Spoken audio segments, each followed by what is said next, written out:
Now, wasn't that nice? I'm Jessica Greenwell, and welcome to I Remember Television Again. The year is 1952, and although the U.S. is at war with Korea, home life is prosperous. The cost of a new home is around $9,000, a gallon of gas is 20 cents, 3 out of 5 families own a car, 2 out of 3 have a telephone, and 1 in 3 own a television. On March 1st, 1952, one sitcom hit the airwaves, catapulting the career of a beloved star who has now graced our screens and touched our hearts for decades, the incomparable Betty White. Life with Elizabeth, starring Ms. White, and her on-screen husband Alvin, portrayed by Del Moore, followed the daily life of your typical 50s housewife, docile and demure. Or was she? Cued by the signature strumming of the harp, each episode chronicles 3 incidents in Elizabeth's daily life, and by the conclusion of each predicament, we hear our off-screen announcer chide poor Elizabeth. "Elizabeth, aren't you ashamed?" he'd inquire. Sometimes sheepishly, sometimes devilishly, but always on cue, Elizabeth would shake her head to specify that no, she indeed was not ashamed. In tonight's first incident, we find Elizabeth in a downright awful mood. So let us take a look back as I Remember Television.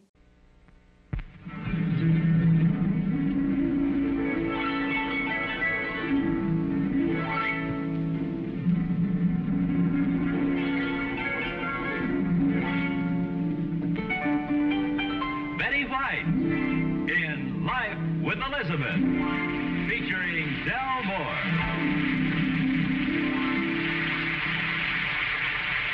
Incident number 1 in the life of Elizabeth occurred on one of her bad days. Oh, yes, indeed. Once in a while, she's into a vile temper. But strangely enough, Alvin seems to understand. Let's go over to the house. Maybe she's calmed down a little bit by now. Elizabeth, how are you tonight? Oh. Poor Alvin. By the way, he just came in the front door. Honey, I'm home. Alvin, tell me a joke, quick. Why? Never mind why, just say something funny. Well, gee, honey, I walked in here and you throw a thing at me like that. It isn't easy. I mean, I can't... I'm in a vile, rotten, miserable, nasty mood. Well, what do you want me to do? Amuse me. Elizabeth, your nostrils are flaring. Never mind my nostril. Just say something funny before I start to cry. Well, let me see something. Oh, this is a good one. Look, I heard this one today. This fellow's wife was sound asleep.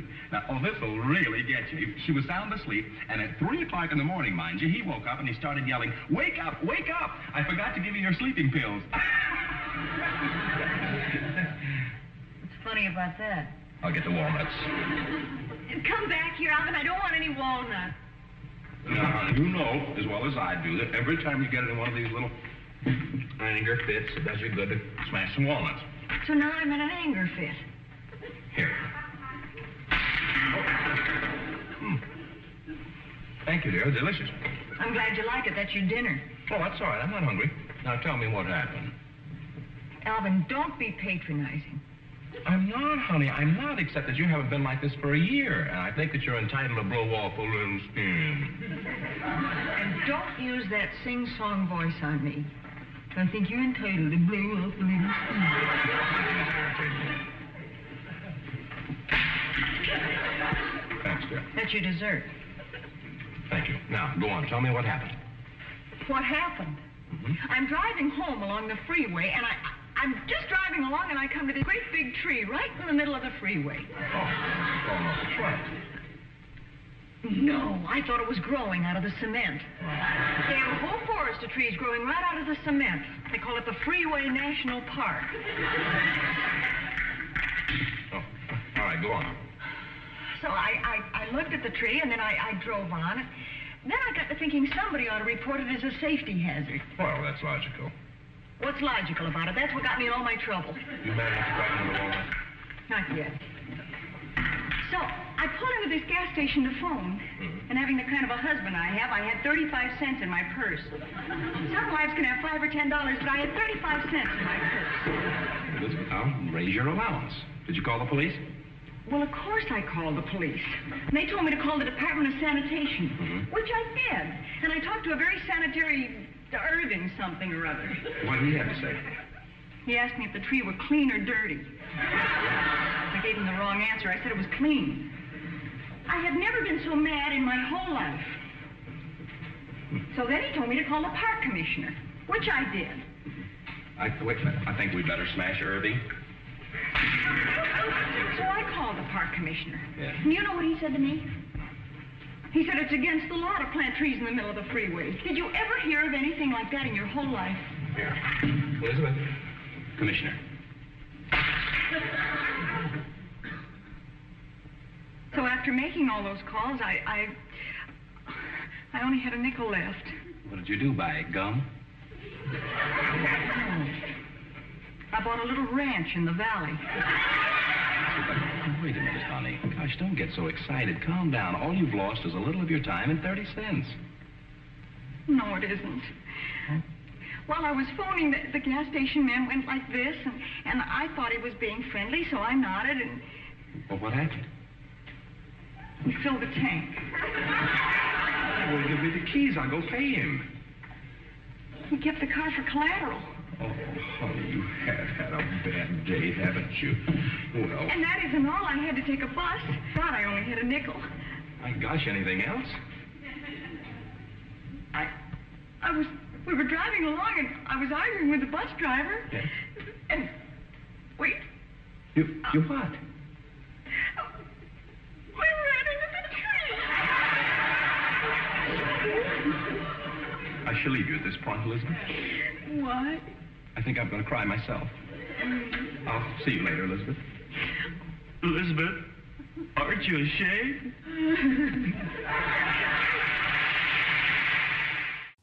Poor Elizabeth certainly got herself into quite the predicament. Luckily, she had a handy bowl of walnuts to take her aggression out on and an understanding husband with whom she could vent her frustrations. If this were Ms. White herself, she'd be indulging in junk food, her favorites being red vines, hot dogs, French fries, and Diet Coke. In the second incident, we take a peek at the early days of Elizabeth and Alvin's dating and the night they would have their first kiss. Incident number 2 in the life of Elizabeth occurred way back on one of her first dates with Alvin. Now, the fact that this entrancing creature might one day become his wife hadn't as yet occurred to Alvin. In fact, he was wondering if she would object if he tried to kiss her. And by a strange coincidence, Elizabeth was wondering the same thing. So tonight, let's look in on their first kiss.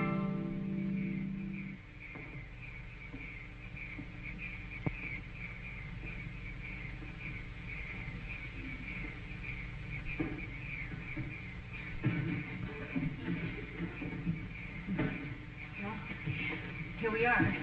Yeah. Looks like your folks waited up for you. The lights still on. Maybe they don't trust me. Well, of course they do. Mama, I'm home.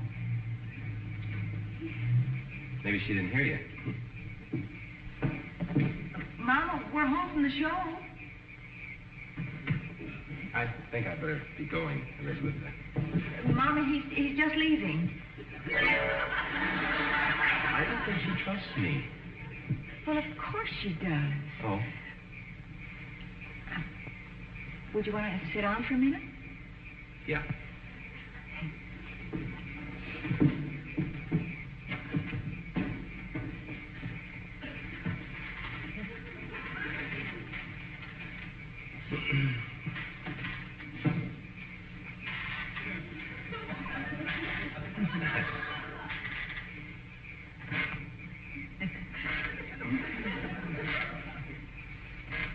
I loved the movie, didn't you? Yeah. Wasn't it romantic when he rescued her from drowning? Sure was. And how about when they both got dragged across the lake by their feet? That wasn't very romantic, was it? Well, sure. At least they were together. Yeah. And how about the way they looked at each other when the boat sank? What was the name of that picture? Waterlogged.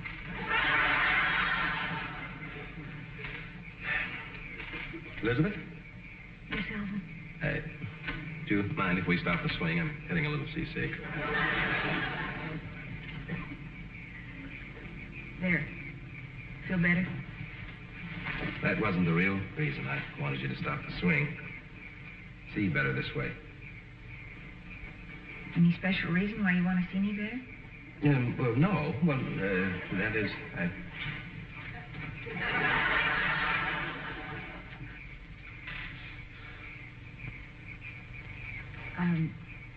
Alvin, Yes.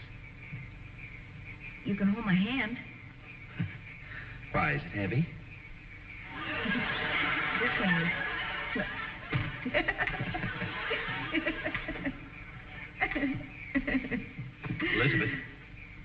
Elizabeth, I was just wondering if you'd... Oh. Listen. Sorry. You were saying? Nothing. Your folks sure are lucky, Elizabeth. They've got two of the world's brightest streetlights out front. That one goes off at 12 o'clock. How about that one? That's the moon. Oh. Elizabeth, we've been out 7 times now, and... Yes, Alvin? Well, and after all, we are holding hands. And it's not as though we weren't holding hands, Elizabeth. That's right. And there's the moon, and it's not as though there weren't a moon out. That one's the moon. Oh, Elizabeth, Yes, Alvin? may I kiss you? Yes? Yes, what? Yes, you may kiss me. Who? You. Me? You may kiss me. Who?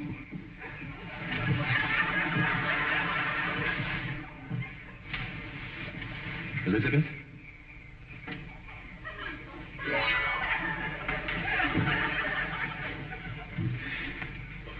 Daddy usually comes down for sandwiches about this time every night. If it's anything like my dad, it'll be 15 minutes before he finds the butter. Not tonight. How can you tell? I put out a whole plate of sandwiches for him before we went to the show. Yeah, I guess I'd better be going, Elizabeth. Well, maybe we can continue our conversation some other time. Yeah. We found the sandwiches. Yeah, your dad is about the fastest. You mean you put the sandwiches out before we went to the movie? Uh-huh. Why? Well, it isn't like we haven't been out 7 times or anything, and there's the moon and all, and Elizabeth, stop talking and kiss me. Who's talking? Who's that? Mama. How can you tell? I felt the house shake. Does she eat very much? I put out a rib roast for her. Gosh, I don't know. I think everybody's watching us. I've never seen such perfect timing. Mama, Alvin's just leaving. We better wait till she gets upstairs. There she goes. Look, that's a truck. There she goes. Elizabeth, I think you're the most wonderful girl that I've ever met. And when we were in the show a little while ago, Now who's talking?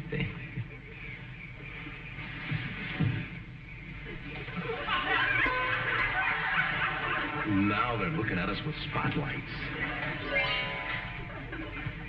Good night, Elizabeth. Good night, Alvin. I'll call you, Elizabeth. Don't forget. No.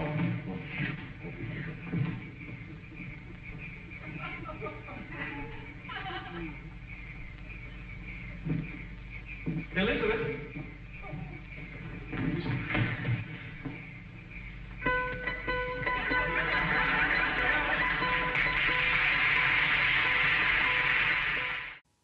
Well, Alvin certainly hung in there.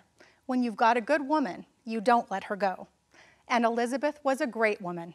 In fact, her character was born out of sketches developed on Hollywood on Television, a 5.5-hour, 6-day-a-week live talk show where White got her start. The sketch has gained such popularity that developing a sitcom was the logical next step. Now let's see what hilarity ensues when an old flame pops into town for a visit. Incident number 3 in the life of Elizabeth occurred just a short time ago. Let me ask you something. Did you ever have an ex-flame come over to the house after you were married? Elizabeth did. And the worst part of it is Alvin never has liked him. I don't know. Jealous, I guess. You see, we all used to go to school together, Jack and Alvin and I. And I used to go out with Jack every time I had a fight with Alvin. Well, he's coming over here tonight. No, Jack, not Alvin. Alvin's out in the back. You're darn right it's a ticklish situation. Believe me, I'll be walking on eggs. So you mix the eggs with the batter, and you've got a blouse. Bye. You didn't have to hang up on my account, dear. Listen, when my husband walks into a room, everything else ceases to exist. What's the stare for? Because it was a very unnaturally constructed sentence for you, Elizabeth. Any time that I walk in the room and everything else ceases to exist, there's something on your mind. I just happen to think I have a very sweet and handsome husband, that's all. I've also learned from past experience that the minute I become sweet and handsome, you've committed some minor crime. I don't like this suspicious streak in you, Al. Elizabeth, there's something on your mind. But you're so wrong, sweetheart. Elizabeth, I know you so well. Now, look, come on, tell sweet and handsome Alvin what it's all about. Now, if I had anything on my mind, Jack, wouldn't I...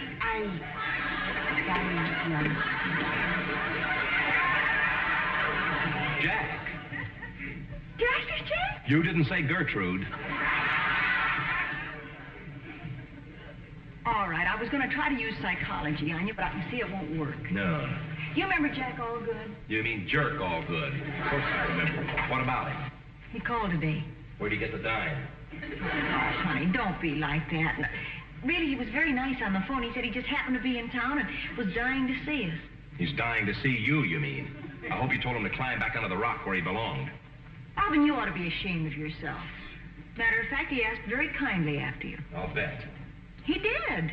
He was very concerned about your health. We were talking along, and all of a sudden he stopped and he said, "Is Alvin still alive?" Sorry, you had to disappoint. Listen, I'm sick and tired of your petty jealousy over somebody I maybe dated a couple of times way back in school. Well, put yourself in my place. Let's say that somebody, anybody, Gloria Applegate, called me up and wanted to come over. How would you feel? Gloria Applegate? Yeah, Gloria Applegate. And get that I've just seen a spider expression off your face. So you're still thinking about her after all these years? Oh, fine. At least Jack called me up. I wasn't sitting around the house thinking about him. But you bring her name up out of left field. That's probably what she's doing. She's probably playing left field somewhere for the Dodgers or something. Anybody go out for football or anything, there's Gloria. You see what I mean? I guess, Rosa. I'm sorry. It's all right, sweetie. But look, darling, as long as Jack is coming over here tonight, couldn't we make the best of it? We'll just sit around and we'll say all the usual things like, "Gee, you haven't changed a bit," or "I wonder whatever happened to old Harry Ratbone," and then he'll go home and it'll all be over. Please. I promise. I'll be good. That's my boy. Come on, sit down. Say, I wonder if he's lost his hair yet. Do you remember how it was receding up here in the temples, even at school? He always had a tendency to gain weight, too, remember? I bet he's big as a house. What a sloppy eater. There he is. Oh, great. How do I look? Well, what do you care? It's old fat, so all good. I can't hardly wait to see the old skinhead. Well, open the door. See what you might have married. Hello, little ladies. Your mother... Elizabeth! Oh, Elizabeth! Let me look at you. Oh, you're more beautiful than ever.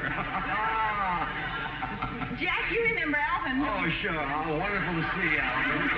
Look, I'm her husband. And you should be very proud. Just look at this beautiful creature. Catching her at a bad angle, like. Oh, Liz. Why don't we sit down, huh? Wait just a minute. Well, let me look at you. That's all you've been doing since you walked in. The light's bad here, Elizabeth. Come on down here. I want to get a good look. Oh, those eyes, Elizabeth, those beautiful eyes. You have nice eyes, too. Couldn't we sit down? All right, why don't we? It'd be kind of fun. Getting a little late, Alvin.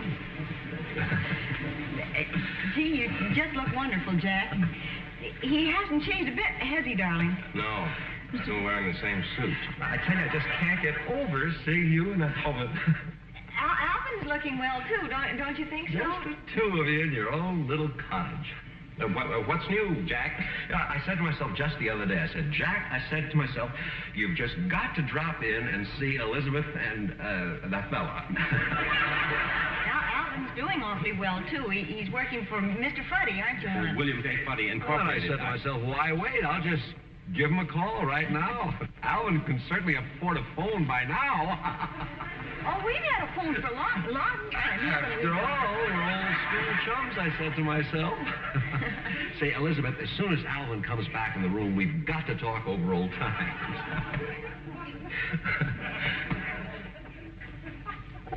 Oh, he's back. Naughty boy, sneaking up on people like that. I think I'll make some coffee. Stand up, Alvin. Let me get a look at you. You haven't changed. Oh, no, you don't. Say, Alvin, the hair receding a little bit at the temples. Say, Elizabeth, before I go, remind me to recommend a scalp treatment for old Baldy. Oh, say, that's quite a corporation you got there, Alvin. You gotta do something about that. They say the corsets are wonderful. You know, that's one good thing about Alvin. He never loses his temper. Do you, dear? Never in all the years we've been married have I ever seen him be rude to a visitor. Especially when he knows the visitor doesn't mean any harm. And I think I'll go bake a cake. No, don't do that, Elizabeth. Now, you kids probably going to think I'm silly, but do you know what I'd love to do? I'm afraid to ask. Well, I just love to look at our old school annual. Oh, well, that'd be a lot of fun, wouldn't it, honey? Sure. That'd be all right. Big laugh. Would you mind getting it, sweetheart? It's it's in the hall closet, right next to the shotgun.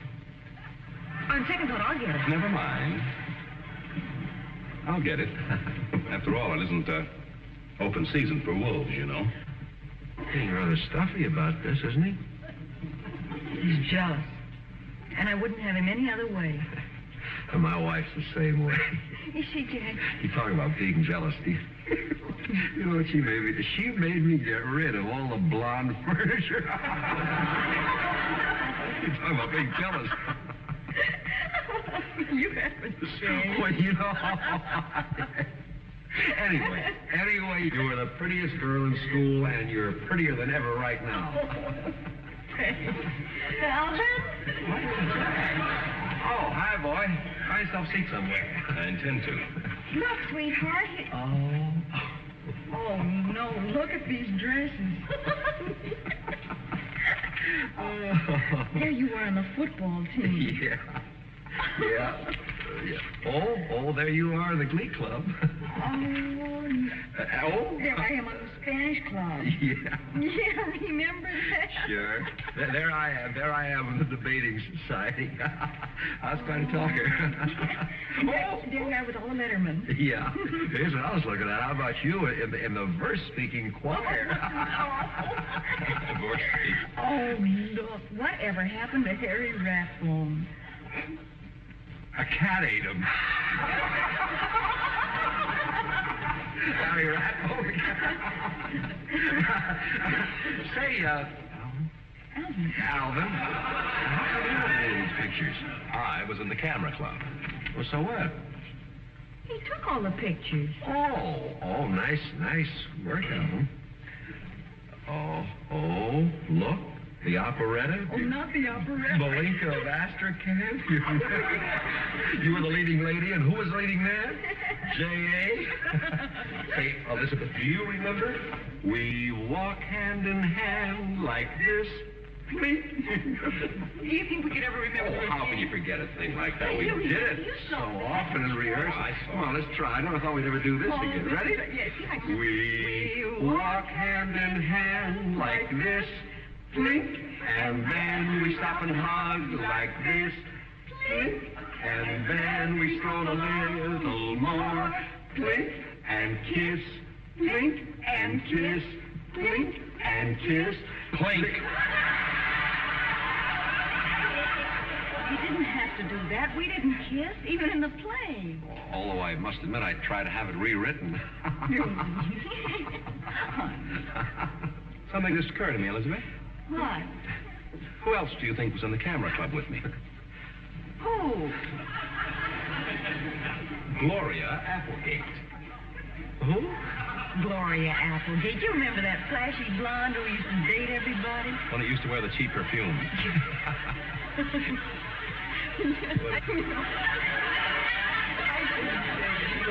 You know what we used to call her? We used to call her Blarney Stone because everybody kissed her. Hey, that's pretty good, Blarney.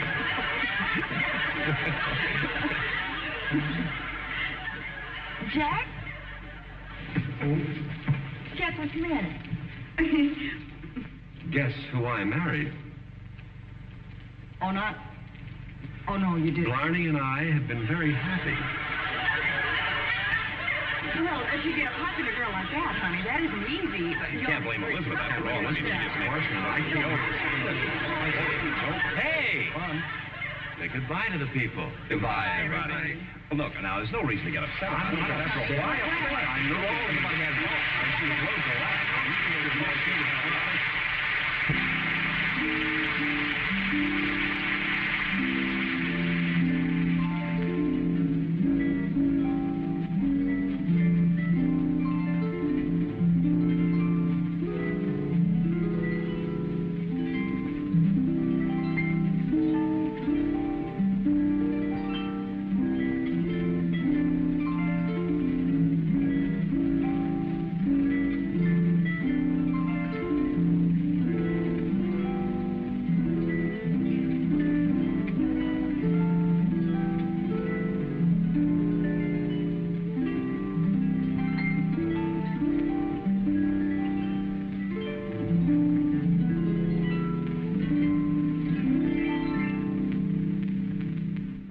It's a good thing Elizabeth ended up with Alvin.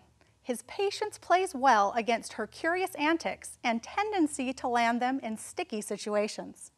Perhaps this character is true to life for White, who mentioned that if a career in acting didn't work out, she'd have become a zookeeper. In our next incident, Elizabeth's repeated phone calls to Alvin at work are enough to drive anyone crazy.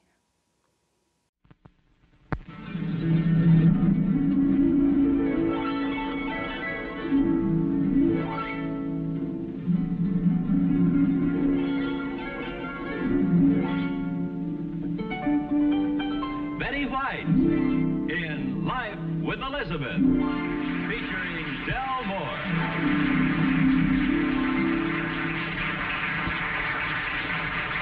Number 1, The Life of Elizabeth, occurred the time she called Alvin down. I say she called him down because that's where he was, down at the office. If we hurry, we can catch Elizabeth before all the mix-up starts.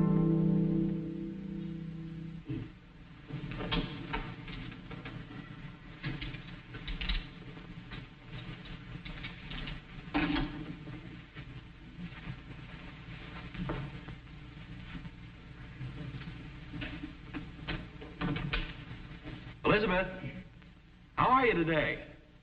Have you decided which one to wear tonight? Got an idea? You're going to call someone. Who? Alvin. I wouldn't call him at the office, Elizabeth. He might be busy. Hello. Hello, darling. Oh, hi, sweetheart. You busy? Oh, a little bit, but go ahead. What's on your mind? Which of these two dresses shall I wear tonight?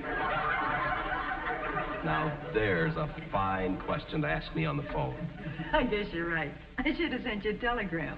Elizabeth, have you flipped your pretty little wig? Oh, I'm sorry, darling. I was just kidding. It's just that I'm so excited to have a date with my handsome husband, I can't make up my mind about the dresses. Seriously, which one shall I wear? You're forgetting that I can't see them. Well, they're hanging right there. Bye. No, really, the yellow or the blue? The yellow. Okay, thanks. Bye. Bye. Bye. What a gal.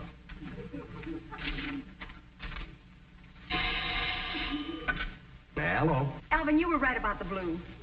Okay, fine. Bye. Oh, Elizabeth, wait a minute. Don't hang up. Hey, Elizabeth. Alvin, don't yell like that. You made the dog bark. Oh, I didn't want you to hang up. What time are you picking me up?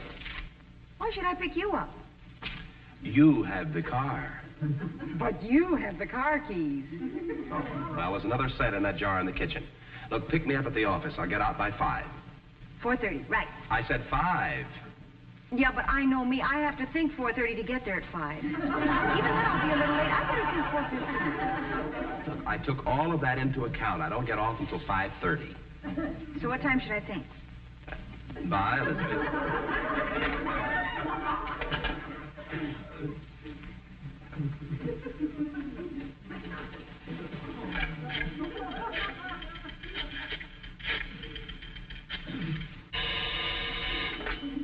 Hello. Honey, you were right about the yellow.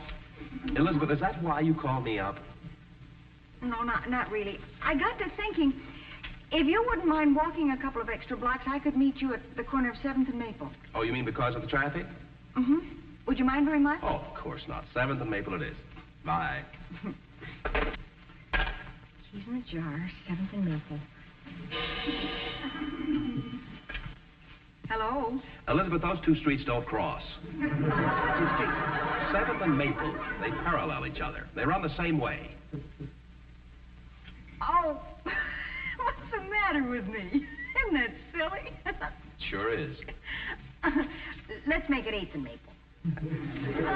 Elizabeth, doesn't it naturally follow that if 7th and Maple run the same way, then 8th and Maple would run the same way? Not necessarily. If Mr. Smith is knock-kneed and Mr. Jones is bow-legged, they wouldn't run the same way. Where are we meeting, Elizabeth? Oh, I'm sorry. Let's see. I know. You know where Wilshire Boulevard and 7th Street kind of do this? I can't see what you're doing, Elizabeth. Oh, where they cross? Yeah? And then the street kind of swoops around this way? Elizabeth, I'll meet you at the station. Goodbye. Gladys, would you remind me that I'm meeting my wife at 5:30 at the station? Hello. Railroad, radio, gas, or police? What are you talking about? Well, I'm meeting you at the station. I'm supposed to, which one? All of them. Just keep going from one to the other until I catch up with you. Alvin, you don't have to be sarcastic. I won't call you again. I'm sorry, honey. Look, I'll meet you in front of the information booth at the railroad station. There's a parking lot there, and there's no traffic. Now, which dress are you going to wear so we can get that straight? I'll wear the yellow under the blue. All right, that's good. Now, you won't call me again, will you? No. Bye. Bye, darling.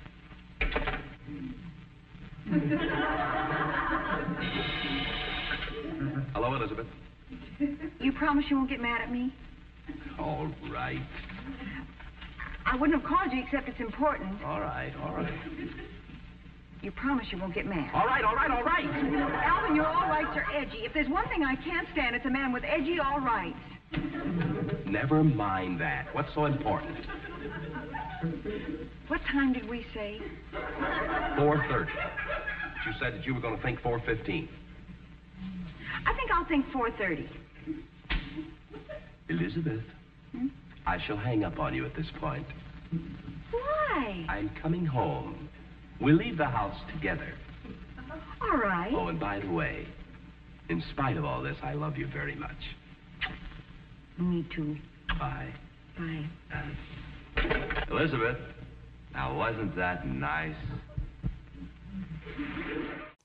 I guess after being married to Elizabeth for so long, Alvin's come to realize when you can't beat 'em, join 'em. In the next incident, we see Elizabeth as she prepares to become a Girl Scout troop leader, while Alvin takes the opportunity to determine just how prepared she actually is. Incident number 2 in the life of Elizabeth occurred the time she was asked to go along on a Girl Scout outing as assistant troop leader. As I recall it, she was practicing on how to sit around a campfire.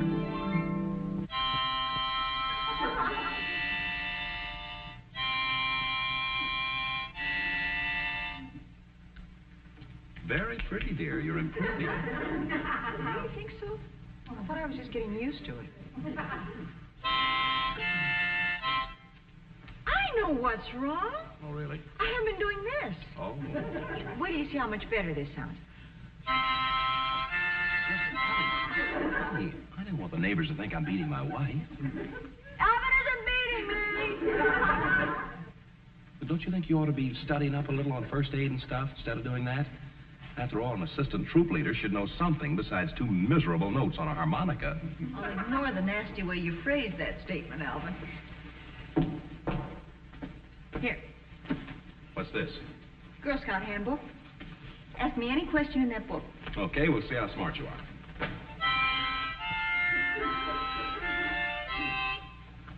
Hey, I found a new note. You want me to help you with this? Sure, let's go. Okay. What are some of the out-of-doors rules? What page? 66. On a hike with your troop, be responsible for one of the following. Where to go, what to wear. Okay, you know that one. All right.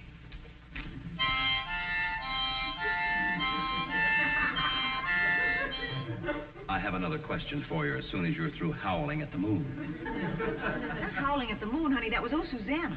How do you tell directions by the stars? The page 264? Yes? At night, north of the equator, there is one constant compass point, the North Star or Polar Star. See page 256. It is... Hey, wait a minute. You memorize this. I memorized the whole book. Oh, let's try some questions without it. Why, everything I need to know is in that book. Just the same, I'll give you some of my life-saving questions left over from the old Army days. If you don't stick to the Girl Scout book, you're going to get some pretty silly answers. Never mind that. We'll take a hypothetical case. Now, there's a man drowning down at the beach. What do? Nothing. The man is yelling for help. He's drowning. I can't hear him. I'm home cooking dinner. Let's start over again. Look, you can hear the man drowning because you were down at the beach, too. You're even wearing a bathing suit. Now, what do? Nothing. Why not? I can't swim. You don't have to be so rough. Oh, I'm sorry. All right, let's forget the man down at the beach. Now... Why? He's in trouble. But you don't know it because you're home cooking dinner. Well, I know about it. Now, Alvin, we better get down. For goodness sake. Well, all right, now here we are down at the beach. Now, what was your question? What do you do about the drowning man? Nothing. I got here too late. Alvin's beating me.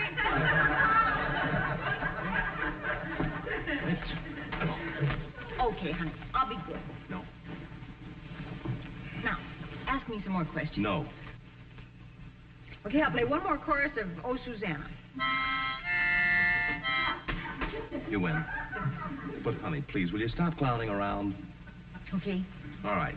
Now, let's say that I have a broken toe. What do you do about it? Put it in a splint. First sensible thing you've said all night. I'll go get my first aid kit. You put your foot up. This ought to be good. Here we go. Now, What are you doing? gotta find out how to open the first aid kit.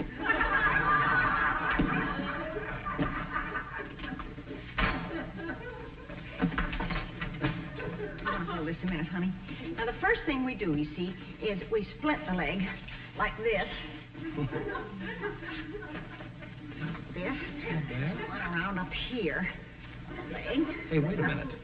I said that my toe is broken, Elizabeth. Well, I only have leg splints, honey. That'll keep you off that toe for a while. Now, the next thing to do is entertain the patient while he's in that helpless condition.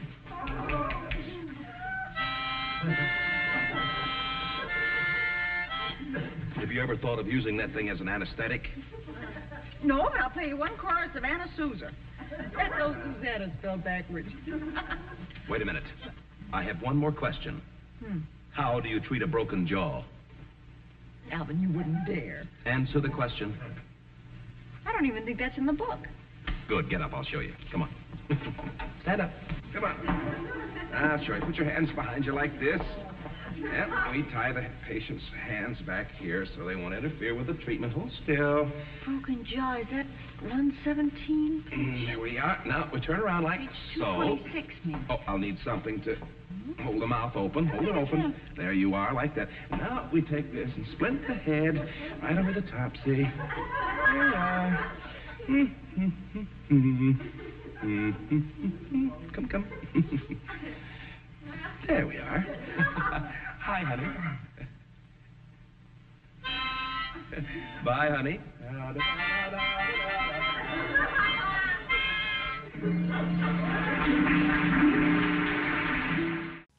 Not many actresses could pull off colossally Goofy while still maintaining charm and endearment as flawlessly as White.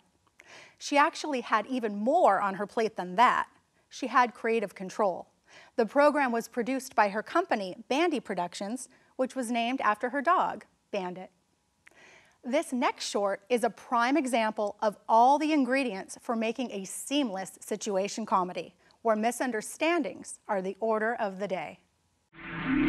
Incident number 3 in the life of Elizabeth occurred the night she almost cost the census taker his senses. Well, he wasn't a census taker exactly. He was taking a survey. No, that would make him a surveyor. Let's go back a year or two and see for ourselves. Don't be alarmed. Alvin's in the den and Elizabeth's out walking the dogs. Here she is now. The big fellow is Stormy. He lives here. The little guy is Bandy. He belongs to Mama. Elizabeth and Alvin are sort of dog-sitting while Mama's down at the neighborhood show. Alvin!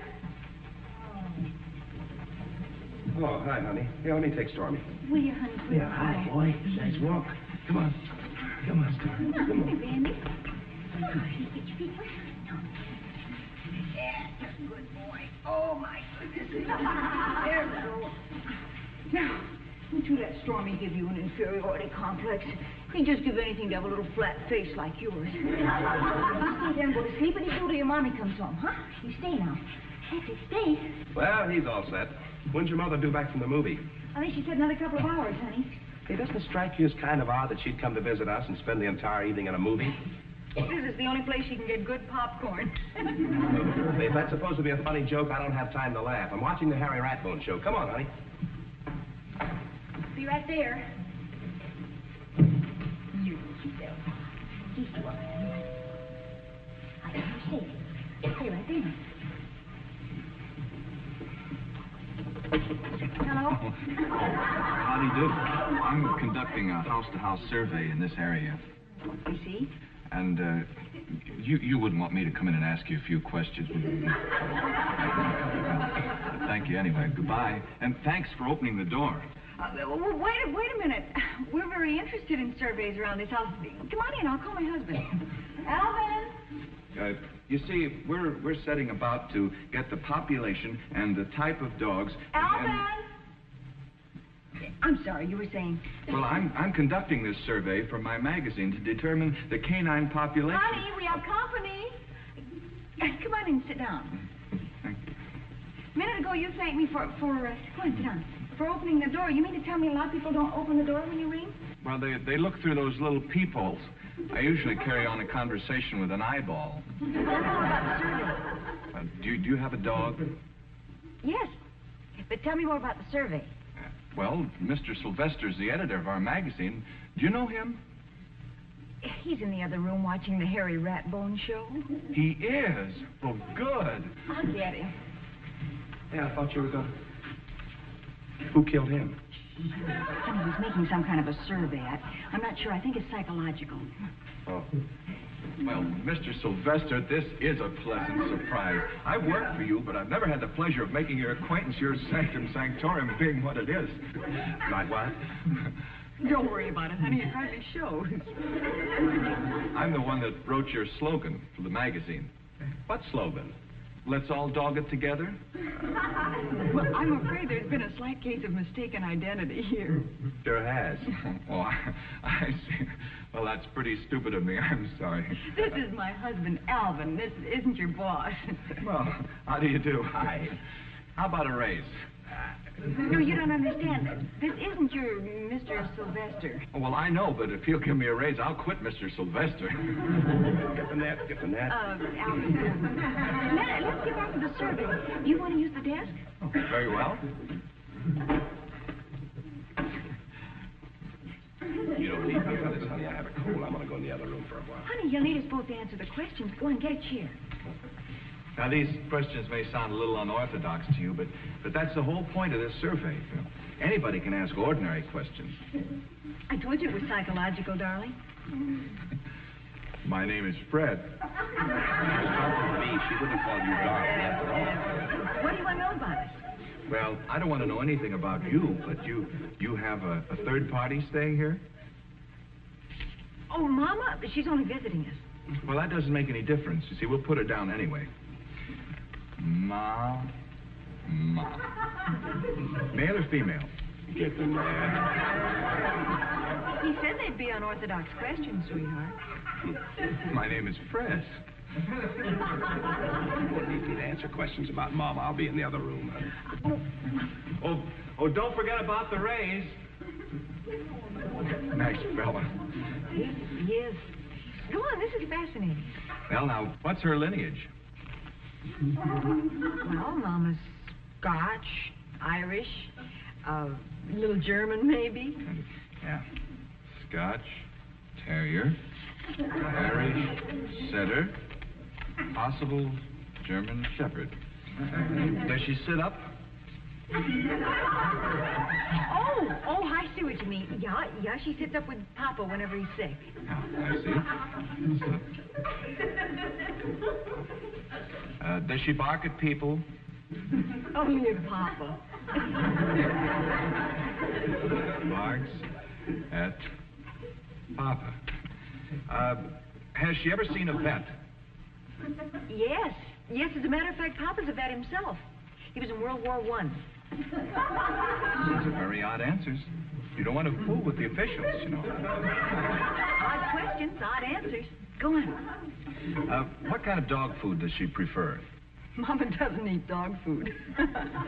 Scraps from the table? Oh, Mama scraps from any place. Fighter. Now, what kind of coat does she have? Rabbit. Well, you mean it looks like rabbit fur? Yeah. Has silk lining and has the big pockets.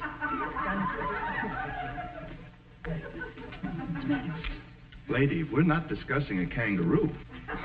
Sorry. I'm entitled to one wrong answer. Does she sleep in a doghouse or on the back porch? No answer. Does she howl at the moon? There seems to be something wrong here. Does she knock furniture over when she wags her tail? Alvin! Does she? Alvin! What's the matter?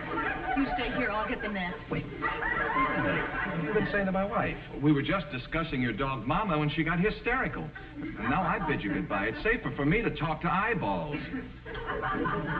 Dog! I thought we were discussing my mother.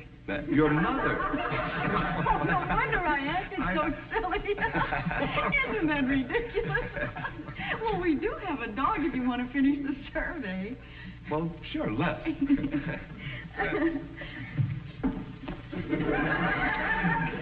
Now, is it thoroughly understood that we're talking about dogs? Of course. Why don't you go put on some coffee, darling? I'd love to, but I have to write out this survey. She was talking to me. I'll be right back. I'll go get Stormy's papers.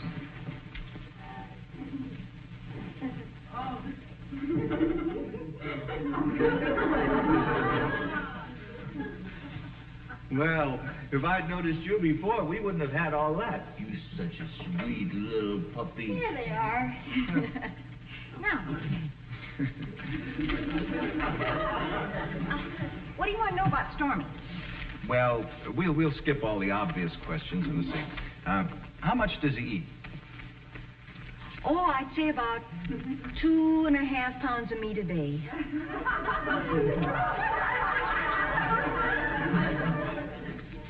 Glutton. Well, how are we doing? Did you tell him how Stormy can sit up and roll over, and how he's always stealing food off of the top of the refrigerator? Not yet. Acrobat. What's his lineage? Well, it's all right here. His father was a champion St. Bernard. How do you account for his size? Well, you're the dog expert. You tell us. Well, his mother must have been a mouse. You're all right, Fred. How much does your dog weigh? Oh, I'd say about 165 pounds, wouldn't you? Oh, honey, about 175. We're talking about Stormy, not Mama. I know that. Mama weighs 240.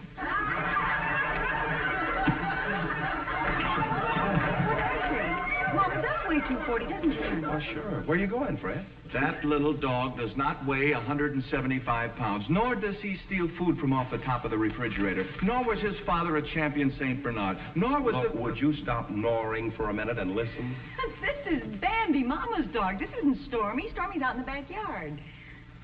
Well, what a crazy mixed-up afternoon this has been. I'll tell you, why would we start this all over again? We'll pretend we don't know each other. That's a good idea, and then we don't get mixed up. You came in the door, remember? Yeah, okay. Hello? How do you do? I'm making a house-to-house survey. Do you have a dog, D-O-G, dog? Yes, we do. We have a St. Bernard. Alvin. Well, who killed him? What do you do, Mr. Sylvester? No, you stay here. I'll get the news. Oh, very good. This isn't Mr. Sylvester. This is Bambi. Hey. Say goodbye to the people.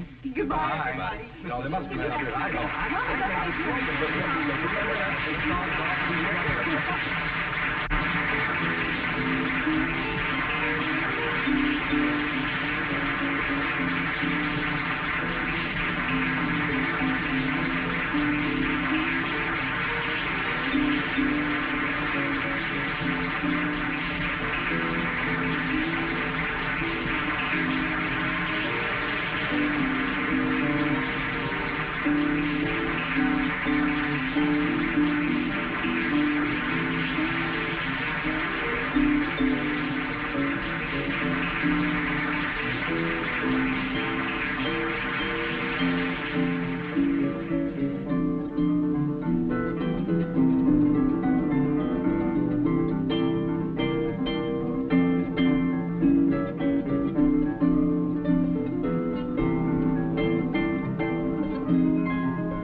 And thus, the American sitcom was born.